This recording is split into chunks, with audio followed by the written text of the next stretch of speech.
کیا تم نے کاروبار نبوت چھوڑ دیا ہے اور اب ترخان بن گئے ہو؟ اے دیوانے، کشتی سمندر پر چلتی ہے، خشکی پر نہیں۔ تم خشکی پر اتنی بڑی کشتی بنا رہے ہو، اس کے لیے سمندر کہاں سے لاؤ گے؟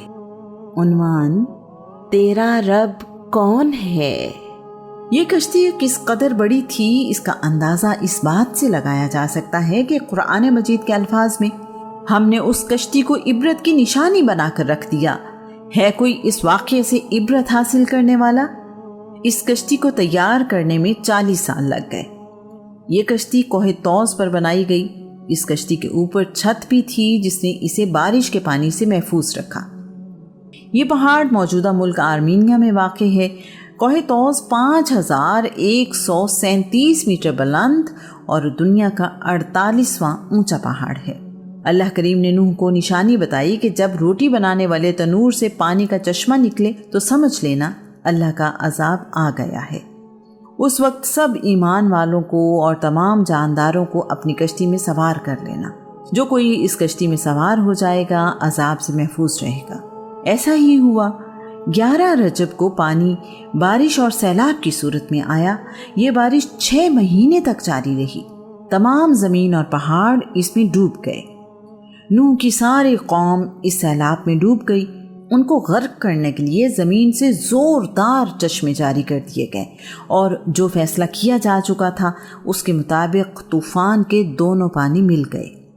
اللہ فرماتا ہے، پھر عرصہ دراز کے بعد زمین کو حکم دیا گیا کہ اے زمین اپنا پانی نگل لے اور اے آسمان تھم جا۔ پانی خشک کر دیا گیا اور کام تمام ہو گیا۔ کشتی کوہ جودی پر ٹھہر گئی اور اعلان کر دیا گیا ظالم قوم کے لیے ہلاکت ہی ہے۔ نوح کی کشتی 6 مہینے تک پانی میں تیرتی رہی۔ محرم کی 10 تاریخ کو جناب نوح واپس زمین پر اترے اور دنیا دوبارہ سے آباد ہوئی۔ اس وقت دنیا کی آبادی صرف ان 80 لوگوں تک باقی رہ گئی تھی جو کشتی میں سوار تھے۔ اس طوفان میں زمین پر موجود ہر چیز تباہ و برباد ہو گئی۔ آدم علیہ السلام کے بنائے گئے بیت اللہ کا نشان بھی باقی نہ رہا۔ نوح اس کے بعد 350 سال تک زندہ رہے۔ اللہ کے نبی نوح نے 950 سال کی عمر میں وفات پائی۔ نوح کے ایک بیٹے کا نام سام ہے۔ ان کی اولاد کا رنگ سفید اور گندمی ہے۔ دوسرے بیٹے کا نام حام ہے۔ ان کی اولاد کا رنگ سیاہ اور سفید ہے۔ ایک بیٹے کا نام یافرس ہے۔ ان کی اولاد میں سرخی مائل سیاہی رنگ پایا جاتا ہے۔ نوح کا ایک بیٹا کنان جسے عرب یام کہتے ہیں طوفان میں غرق ہو گیا تھا۔ ان سب کی والدہ کا نام نامہ ہے۔ نامہ بھی کشتی میں سوار تھی۔ نوح کی باقی بیویاں طوفان میں غرق ہو گئیں۔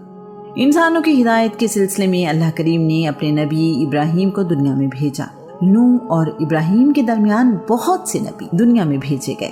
ابراہیم جنوبی عراق میں پیدا ہوئے۔ آپ عراق کے شہر ار میں رہا کرتے تھے۔ بعد کے زمانے میں آپ ہجرت کر کے فلسطین میں رہنے لگے۔ ابراہیم کے زمانے میں لوگ پتھر اور لکڑی کے بتوں کی پوجا کرتے تھے۔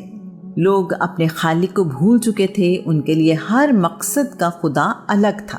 زندگی کا خدا الگ، موت کا خدا الگ، طاقت کا خدا الگ، بارش کا خدا الگ، رزق کا خدا الگ، سورج کا خدا علیحدہ اور چاند کا خدا علیحدہ تھا۔ ضرورتیں لاتعداد تھیں تو خدا بھی لاتعداد تھے۔ ابراہیم نے ان بتوں کی عبادت کرنے سے انکار کیا اور اس کائنات میں غور کرنے لگے۔ نمرود بابل کا بادشاہ تھا۔ نمرود کے معنی ہیں باغی۔ نمرود کو نمرود جسیم بھی کہا جاتا ہے۔ وہ اس لیے کہ نمرود قد و قامت میں لمبا اور بھاری بھرکم تھا۔ نمرود کا نام نمرود بن کوش بن سام بن نوح ہے۔ ایک روایت کے مطابق نمرود کا نام نمرود بن کنان بن کوش بن سام بن نوح ہے۔ ایک روایت کے مطابق نمرود بادشاہ کو کہتے تھے، جبکہ اس کا نام زرہی بن تہمہ صفان ہے۔ یہ بہت ہی جابر اور ظالم بادشاہ تھا۔ بابل اس زمانے کا بہت اہم ملک تھا جس کا رقبہ 129 کلومیٹر تھا۔ اس زمانے کے اعتبار سے یہ بڑا رقبہ تھا۔ یہ شہر مربع شکل میں بنایا گیا تھا۔ نمرود نے اپنے شہر کے گرد فصیل بنوائی ہوئی تھی۔ उस फसील से पहले एक खंदक थी जिसे पानी के साथ भर दिया गया था। उस फसील पर हर वक्त फौजी पहरा देते थे। इन बातों से अंदाज़ा लगाया जा सकता है कि नमरूद के इलाके में किस कदर तरक्की और खुशहाली थी। नमरूद खुद भी मुशरिक था और उसकी कौम भी। नमरूद खुदाई का दावेदार था। नमरूद की रियाया उसकी भी इबादत करती थी। अल्लाह के नबी इब्राहीम ने देखा कि तमाम लोग ही बुतों की इबादत करते हैं, तो सोचने लगे ये बुत जो ना किसी को फ़ायदा दे सकते हैं ना ही नुकसान, फिर ये खुदा कैसे हो सकते हैं। उन्होंने लोगों से कहा, मेरी कौम, तुम लोग जिसकी इबादत करते हो, मैं उन चीज़ों से बेजार हूँ। अपनी कौम में ऐलान कर दिया, बेशक मैंने उस ज़ात की तरफ रुख फेर लिया है जिसने ज़मीन और आसमानों को पैदा किया है। नमरूद का तमाम वसाइल पर कब्ज़ा था। उनमें अनाज, फसलें, जानवर सभी शामिल थे। लोगों को अपने हाथ से खुराक देकर अपनी अना की तस्कीन करता था। जब लोग उसके पास जाते तो पहले उनसे अपने खुदा होने का एतराफ़ करवाता, फिर खुराक देता। ये सिलसिला साल हा साल से ऐसे ही चल रहा था। एक दिन लोग अपना रिस्क लेने के लिए कितार बनाए हुए नमरूद के सामने हाजिर थे। उनमें एक नौजवान इब्राहीम भी था। लोग नमरूद के पास आते तो वो पूछता, तुम्हारा रब कौन है? वो जवाबन कहते, तुम हमारे रब हो। ये सुनने के बाद नमरूद उन पर मेहरबानी करते हुए उन्हें रोज़ी देता। इब्राहीम की बारी आई तो नमरूद ने उनसे भी पूछा, तुम्हारा रब कौन है?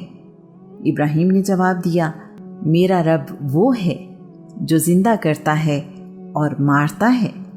नमरूद ने कहा, ये तो मेरी ताकत है, मैं जिसे चाहूँ जिंदा छोड़ देता हूँ, जिसे चाहूँ उसे मौत की नींद सुला देता हूँ। अल्लाह के नबी ने कहा, मेरा रब तो अल्लाह है जो मशरिक से सूरज को तुलू करता है, तू सूरज को मगरिब से तुलू करके दिखा।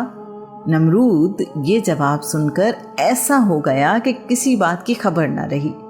उसके लिए ये जवाब निहायत गैर मुतवक्के था। नमरूद ने इब्राहीम को खुराक देने से इनकार कर दिया। इब्राहीम वहाँ से खाली हाथ घर लौट आए। इब्राहीम ने रास्ते से मिट्टी का ढेला उठाया और अपने दामन में बांध लिया। उनका मकसद ये था कि घर वालों को इस बात का इल्म न हो कि खुराक नहीं मिली। इब्राहीम भूखे पेट सो गए।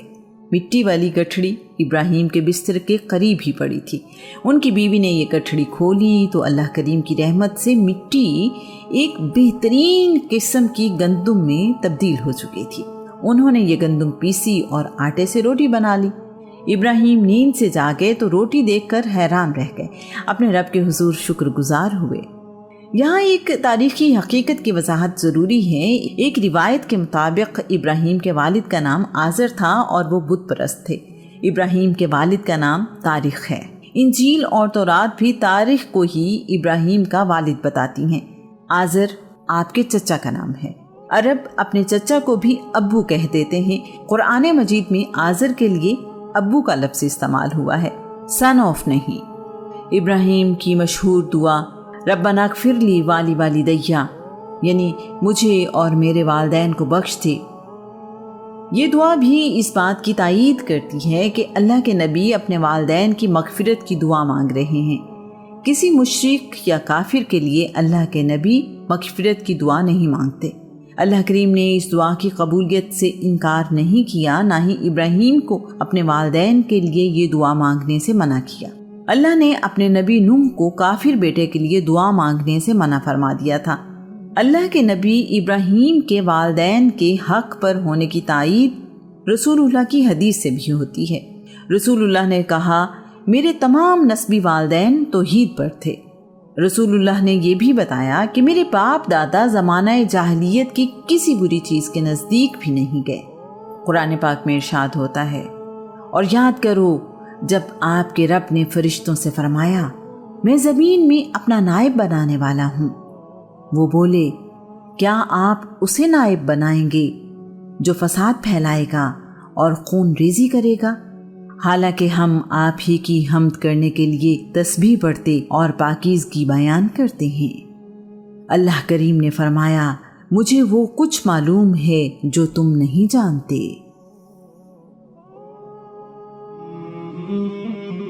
नमरूद ने जब देखा कि इब्राहीम आग से मुकम्मल तौर पर महफूज रहे تو شرمندہ ہوا۔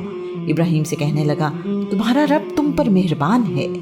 ابراہیم کو خلیل اللہ یعنی اللہ کا دوست بھی کہا جاتا ہے۔